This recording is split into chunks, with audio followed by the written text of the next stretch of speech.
大家好，我是美厨娘丽丽。一般在饭店里做炒菜的时候，都会用上一勺猪油来提色增香，一直延续到现在。很多人都会在家里自己熬猪油，其实熬猪油也是需要技巧的。熬猪油牢记4放3不放，用这个方法熬制的猪油又白又香无异味，放1年也不会坏。好了，废话不多说，接下来就和大家直接上干货了。首先我们准备4-5斤左右的猪油，这个猪板油呢，我们一次可以多做一些，5斤的话可以熬上1大罐了。如果是一小家人吃，够吃1-2个月了。在买猪板油的时候，可以让老板切一下，给它切成小块，这样可以节省一些时间。但我个人觉得这个猪油自己切的比较干净，因为像这种刚买回来的猪板油，表面会有许多的杂质还有猪毛，如果切完直接下锅熬的话，那样油就一点都不干净了。所以我们需要把猪板油给它提前清理干净。把猪板油放入一个大盆中，往里边加入1勺面粉，用手抓拌均匀，让猪板油表面都能裹上一层面粉。面粉呢有很强的吸附性，能吸附掉猪板油上面的杂质和猪毛，猪板油的表面都要给它搓上一层面粉。搓匀后，再倒入上的清水没过猪油，把猪板油清洗干净，把表面的面粉清洗掉。清洗一遍之后，控水捞出，再放入另外一盆清水中，给它多清洗几遍，直到把清洗的水变得清澈为止。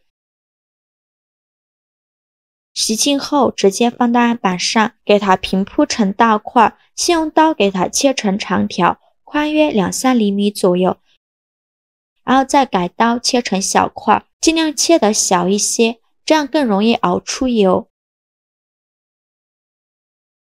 切好之后，把它放入大盆中，全部切好之后放一旁备用。接着再准备一个洋葱，先给它对半切开，再给它切成细丝，最后再切成洋葱丁。切好后放入盘中，再准备1块生姜，给它切成薄片，切好后也放入盘中，再准备1根大葱，给它切成葱段。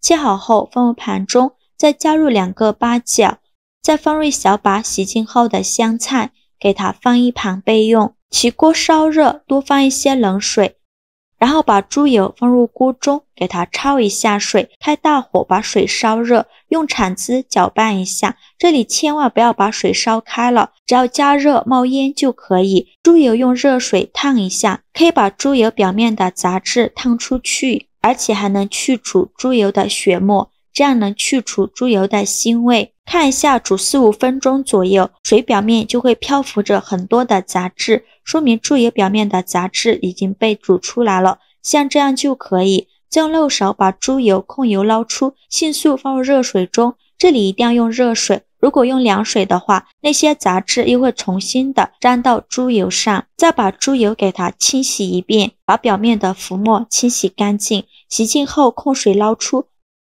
放到菜篮子里边备用。锅中倒入600毫升的清水，再把猪油放入锅中，加入清水熬出来的猪油颜色会更加的雪白好看。再加2勺白酒，去一下猪油的腥味。这里千万不要加料酒，加料酒熬出来的猪油颜色会发黑。开大火煮，用铲子不时的搅拌一下，让猪油受热均匀。这一步比较漫长，把水分煮干以后，猪油就会慢慢的出油了，大概需要煮10分钟左右。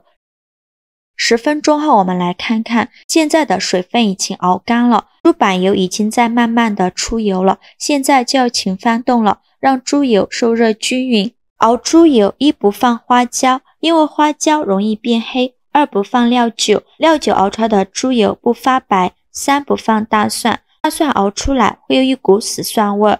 那我们应该放哪4样呢？1大葱，2香菜，3八角，4洋葱。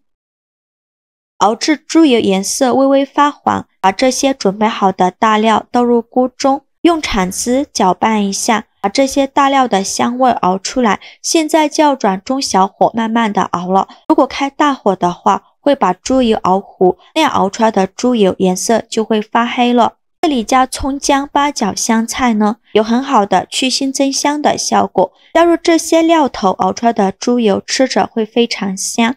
这就是4放3不放。这个葱姜大料一定要等油炸至微黄的时候放入，不然容易炸糊。接下来开小火慢慢熬制，把这些大料的香味全部熬出来。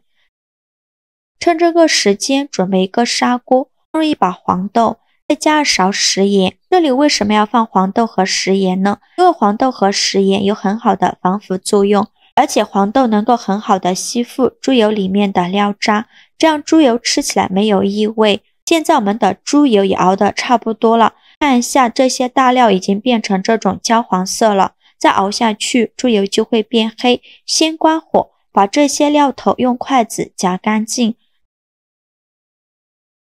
夹干净以后，再用漏勺把这些油渣控油捞出，全部捞干净以后，再把猪油倒砂锅中。倒进来的时候，可以再用漏勺过滤一下，把里面的杂质过滤出去。全部倒进来以后，盖上盖子放一旁静置1个晚上，让猪油定型。等待猪油自然变凝固的时候，我们来看一下猪油的颜色雪白，闻着也非常的香。用这个方法熬制出来的猪油颜色雪白，没有任何的杂质，用来炒菜是非常香的。这就是今天分享给大家炸猪油的方法。大家以后炸猪油时，只要加了水、生姜、白酒、姜菜、葱段、八角这几种物质，保证大家都能炸出又香又白的猪油。我们可以将猪油盖上盖子，直接密封起来。在吃猪油的时候，用一个干净的勺子，随用随取，存储1年都不会坏。这就是今天分享给大家炸猪油的方法。觉得今天做法不错的，请点个赞，点个关注。我每天都会分享不一样的美食视频。我是丽丽，非常感谢您的支持。咱们下个视频见，拜拜。